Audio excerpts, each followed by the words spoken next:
Welcome to Hello, It's Us, Perspectives on Inclusion. This program is dedicated to educating the general public about issues important to people with disabilities. We hope that as you watch this program, you'll discover that those same issues are important to the community at large, since people with disabilities are very active members of the community. Hello, It's Us is brought to you through a collaboration between the University of Iowa Center for Disabilities and Development and our friends here at Public Space One. For those of you that have watched this program for a while, you'll notice that I did not say PATV.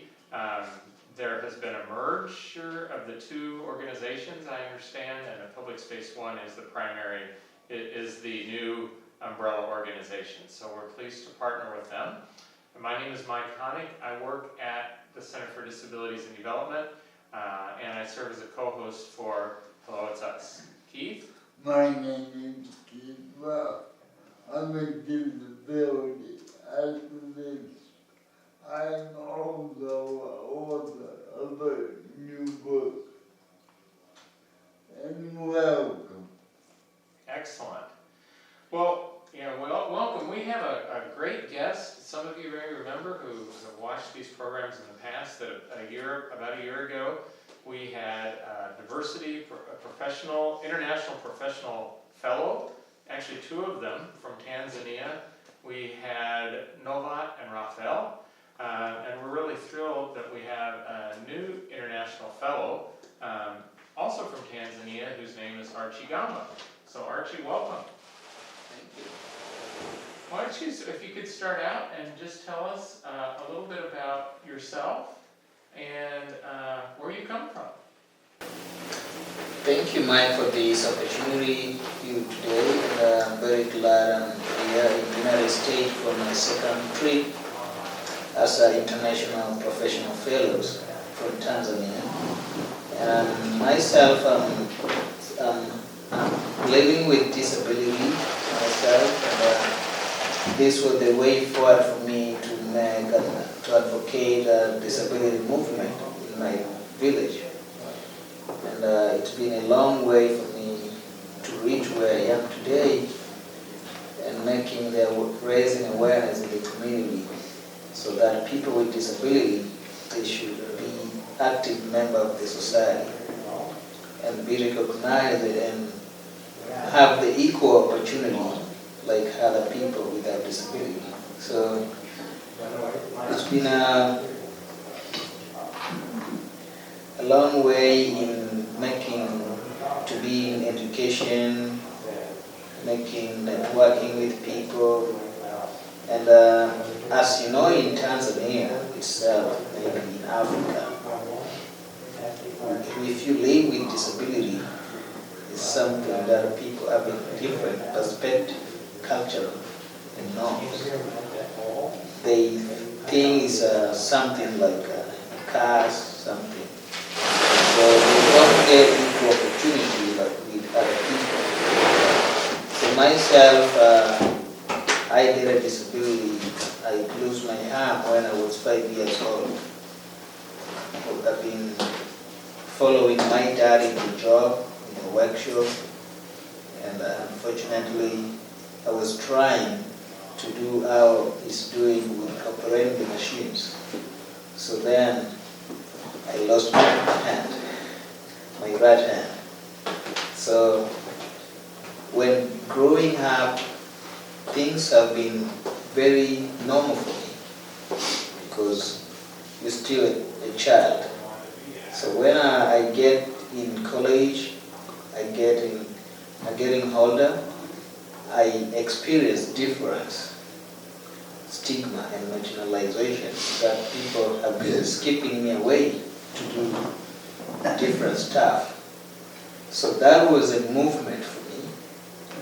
I commit my heart that when I get older, I will take my all time to save the community living with disability. Archie, could you tell us a little about your homeland? Is it rural or urban? My village is rural area. have a band, we have a urban area, but myself, I come from rural area. That there is no paved roads Mm. like you see here in the United States is totally different. But in my village is not too much, like we have access to hospital, we have access to post office, we have access to accessibility of water. We live 4 kilometers from Lake Victoria. Oh. Yeah. Okay, I've been there. Yeah, so other people who come, who visiting Shirati. Shirati is my hometown. I mean, it's a village where I say it's in Rore district. So for those people who live in remote areas, typical, if they visit Shirati, they see us a town. But for those people like me now, I'm in the United States, or I've been visiting Dar es Salaam, you recognize or you see that it's a rural area. If you make comparison, I think you get me when the rural area, urban, and big towns. So Archie, you mentioned that you don't have a lot of paved roads in your community in Shirati. So how do people get around? How do people get to where they need to go? We actually have a roads, but those roads are those with paved, we'd say rough roads. The means of transportation, people use motorcycle. Mm-hmm. That in the local name we call them boda. And people use these small cars for transportation. Okay. From moving from Shirati to Tarime, then they connect with the buses Okay. going to the big city like Mwanza. Okay. So to this big city, there is a paved road. Gotcha. Okay. Yeah, but within the rural areas, we don't have a paved road. And so you use the bodas to get around locally. Yeah, and those small kind of taxi cars. Yeah. Could you tell us a little briefly about the climate you live in? What kind of climate? Yeah, I want to talk about. It's a good question. The climate is typical different. Okay. with Iowa and part of the United States, other places, because we live in a intercastring region that is beneath of Lake Victoria, and as you know, the equator is passed by the Lake Victoria, so the climate is very hot. Wow. Yeah, so we have a rainy seasonal. Like right now, back home, it is a seasonal rain. There is rain now. I talked to my dad last night and he told me there is heavy rain. Yeah, so the rain we have on March, we have rain March up to April. August is very hot. September is very hot. Now when it's rainy like now in October or November, is it still hot? Is it still warm? Yeah. A lot warmer than here, no doubt, right? Yeah. So now there is cold, but you cannot compare this coldness to the higher coldness to back home cold. No, this is too cold. Yeah, it's extremely too cold. I agree. But part of Dar es Salaam, where the Nova and Rafael came from, is too hot. Is it hotter there than it is in It's too hot than Shirati. Is it really? Yeah. Hmm. Yes. Well, I like So there is part of the regions like Arusha. Arusha is in a northern part of Tanzania. If you heard about Kilimanjaro or Serengeti, Yeah. it's in that part. It's very cold, cloudy, not too hot. So in Tanzania, different region, they have its own climate change. Yeah. What are some of the favorite foods in Tanzania? Oh, we have different variety of foods. And the main food people eat there is called ugali. Have you heard about ugali? I don't think so. What is it? Ugali is made, it's a flour. Maize flour? Flour, Yeah, Okay. maize flour. So then they cook in different ways. So people used to eat that, and people in the coast area, they used to eat rice. Rice is the main food people eat there. In my region, people eat fish a lot because we live near the Bennett of Lake Victoria. Oh, sure. Yeah, so people eat fish, meat, and I see there's a difference here. People doesn't eat goat No. meat.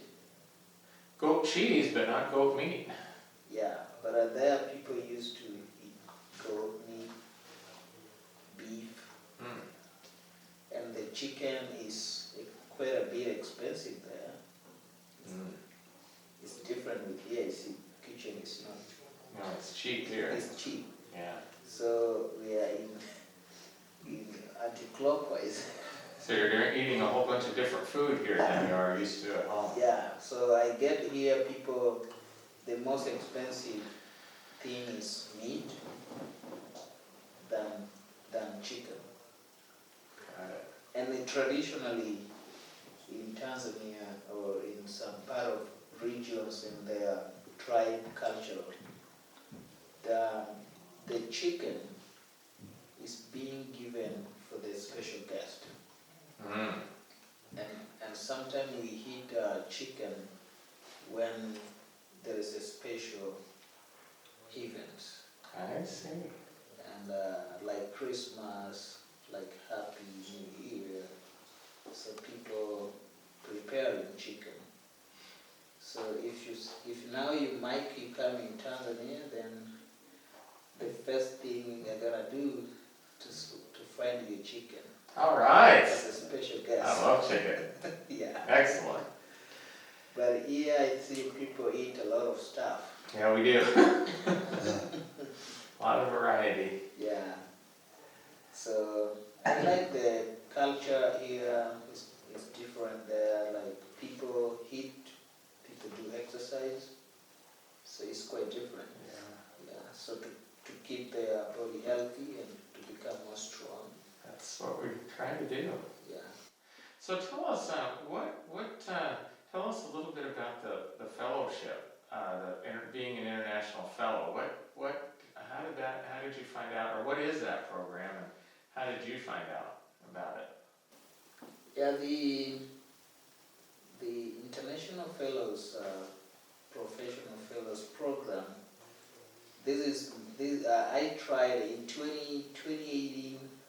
I applied for the program, but I was not lucky to be accepted because there is a big competition. Many people applying for the program.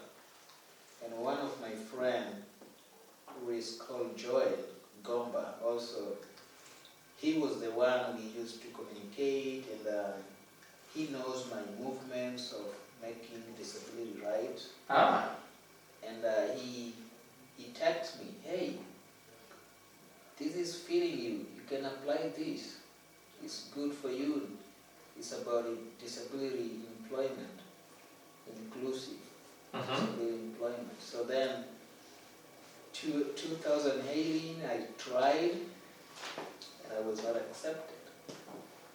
And this year, I tried, and I keep because it's my passion. Like, it's the thing I like to do, to see people making difference Mm-hmm. internationally. So it was one of my dreams to be part of the international fellows. So I've been keeping patient and persistent persistence to make sure I get the opportunity like this. It's a great program. I learned many things within the program. So It's great. I will be recommending people back home to keep applying. Absolutely, because I think we want to keep it going here in Iowa too. Yeah. Oh, I will keep good contact with Iowa, CDD. I love the place, how they welcoming me there, people friendly. I felt like a second home. Good, that makes us feel real good. Yeah. Archie, how was your trip to Berkeley, California? Yeah, and tell us what you went there for, that thing that you did earlier this summer. What I did? At Berkeley, didn't you, you went Oh. to Yes, that was one of my first trip to board with a plane. oh really? Almost 18 hours. That's a long trip. Yeah, so I do remember how I've been struggling for making sure I'm becoming a frontline to make advocating for people with disability. Mm-hmm. So in Berkeley, Bay Area, we had it's called the African Disabled Festival, Summer Bay Area. Mm. So I was one of the people who attended the event. So there were many people from Congo, Kenya, and Uganda, and Tanzania. Was it training or was it just? No, it's a kind. There is a organization called Crip Hop Nation.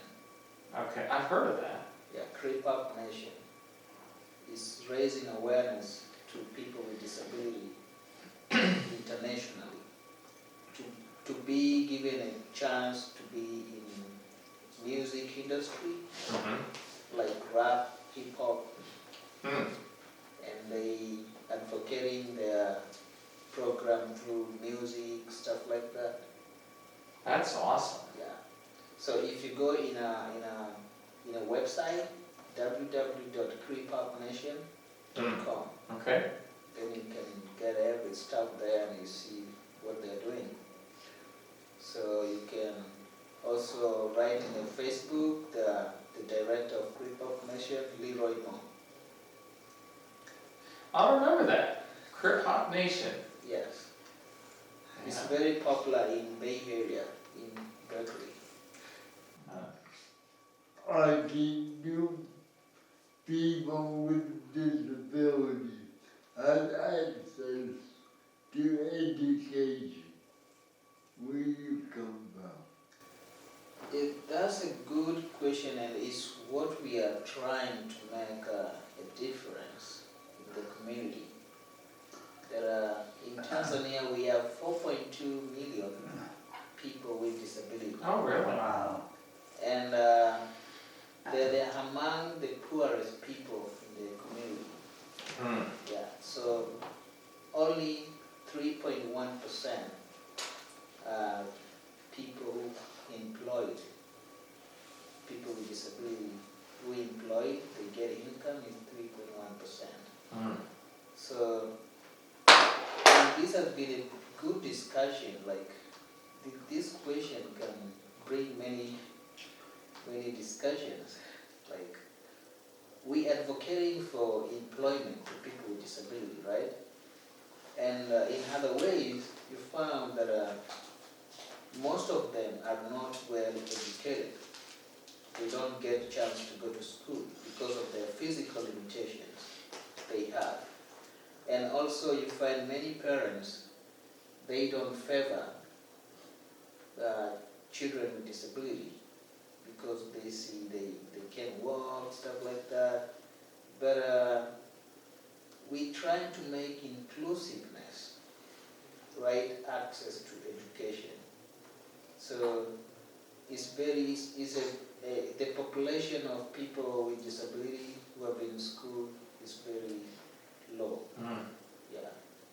So So did they just continue to live with their families then when yes, they, they when live they with get- families, and the thing that I've been applied for this program, for AUCD program,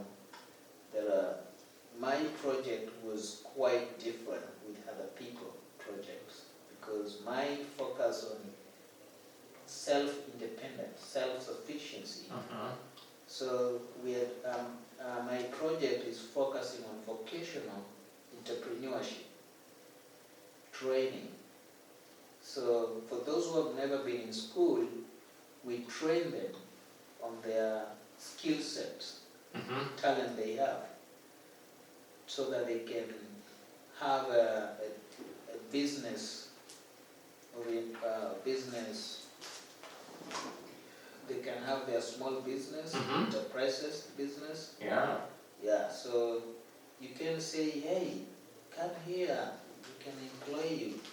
But you say you just advocating for them, and what if they being given a chance? Come and have a job, so you don't have a qualification, you've never been in school. So I'm trying to do those vocational training in different varieties of perspective, business, skill-wise. Well, the good thing about vocational, like self-employment, is a person can do the thing that they're really interested in. Yeah, they like themselves. And actually, you said you've been to Uptown Bill's, and they used to have a little section where they actually had people that had little businesses that they'd started on their own. And I don't think they do that anymore, but that was, the people would come every day, and it was pretty impressive. So, and I know that you're working, well, in fact, let's just transition to that. Tell us a little bit about some of the things you hope to see or have already seen since you've been here, as far as that you found interesting related to employment. Or is it too Yes, soon? when I visited Des Moines, I met with this transition specialist. Mm-hmm. During training seminars, I attended the seminars, and I've been seeing that people being transitioned. Those people was from the nursing home cares with disability. They are very independent, Mm-hmm. and they train them on how they can make approach to the community, participatory approach skills, so that they can nurture those people still in home, nursing home cares, so they can be independent. So I think this will help me when I go back home to raise awareness to the parents with children with disability, not to keep them inside, to hide them. So I'm going to use those skills to make a good approach to the community on how I educate them. If you bring them out, we can give them a chance. They have a right, they have a talent, they need recreational time Mm-hmm. with other people. So if you keep hiding them inside home, still they won't be happy, and they won't be able to get some different opportunities. Right. So that will be the key lead for me to make participatory approach to the community, to raise awareness to parents living with children having disabilities. That's wonderful. Yeah. I want to ask you one more question before we wrap up here, and that is, you told me when we had a chance to visit before the show that you like to use the term "smash the label," So can you tell us a little bit about smash the label and what that means to you? Smash the label means that many people with disability, they have ability to do something, right? Mm-hmm. But don't look on their physical disability. Look on their ability. Like you say, disability is not inability. So don't look on my hand. Then you say, automatically when you see me, I get one hand. So you say, he cannot do it. He cannot do it. We cannot give him this chance because you see the way he look like. Mm-hmm. So smash the label, like smash what you see on me, like smash my hand away. That's look on what I have Yeah. in my head. So We- smash the label, smash the disability away. We have something here in the United States called stigma busters. It's kind of like that. Yeah, so like smash the stigma. Yeah. Well, I am so sorry that we are going to have to cut this, finish this interview. I think we could sit here and talk all day, but I know we all three have places that we have to be. Archie, I want to thank you again for being here and spending some time out of your very busy schedule. I know what your schedule is like. I was very excited to meet with the governor of Iowa. Oh, that's right. Yeah, he's the National or the Disability Employment Awareness Proclamation. Yeah. Absolutely. Well, that is terrific, and thank you for sharing that. As I said, I'm sorry we don't have more time to visit, but at least we got a chance to hear about Tanzania from your perspective, which was very different from Rafael and Novat, and we also got to hear about what some of your work aspirations are and about conditions for people with disabilities in Tanzania. So thank you, and thanks also to Public Space One, and of course thanks to our viewership for tuning us in on YouTube. And Keith, I'm going to turn it over to you to close us out. Have a good week out there. And thank you, Archie.